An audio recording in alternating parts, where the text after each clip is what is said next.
Yeah, so yesterday there was some kind of major gas leak and like half the freaking neighborhood was cordoned off. Confused? Allow me to word it more stupidly. If an earthquake is like the planet is letting rip with one of those serious, loud, bung ripper farts, then a gas leak is like silent but deadly. Emphasis on the deadly. Basically a gas line burst, or someone snuck into everyone's house and turned on the gas from their stoves, both equally likely scenarios. Either way, it more or less turns the entire neighborhood into one giant Bic lighter. To tell if your neighborhood is a ticking time bomb like mine was yesterday, here are a few infallible tests. First, you could try sniffing. The old proboscis is a great tool for detecting gas leaks. Oh wait, you have a sinus blockage? You've done so much cocaine that you can't smell anything anymore? Well fine, there's always an option B. Light a cigarette. Now, are you dead? Did you notice how suspiciously fast that cigarette killed you, when cigarettes usually kill much more slowly than that? Well, you had a gas leak, but look on the bright side. At least you went out with a bang. A literal bang. Did you get that? Man, I'm good.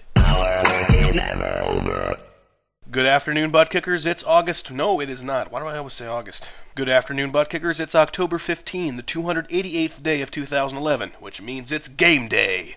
Bust out those vuvuzelas and get belligerently drunk. It's time to tick off anyone who has the misfortune of standing anywhere near you in the bleachers.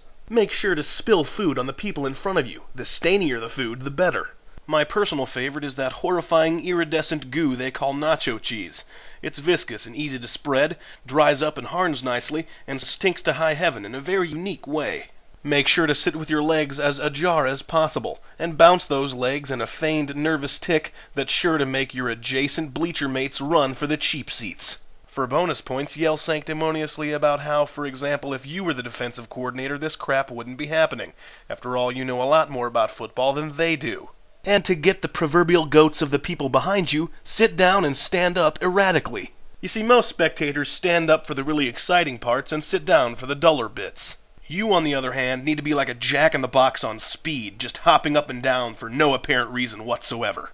Do this sporadically enough and the people behind you will be calling down silent curses upon you by the end of the first quarter, and they'll be shipping out by the end of the second.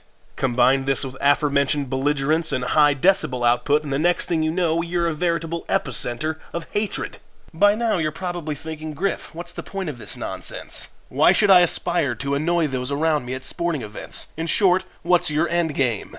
Well, naive viewer, once those pesky schmucks are out of your way, you have 9 seats all to yourself, maybe even more.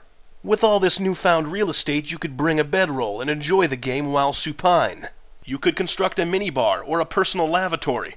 Both are things I've felt in desperate need of at football games. What's most important? It's your space now. You've earned it. Do with it what you want.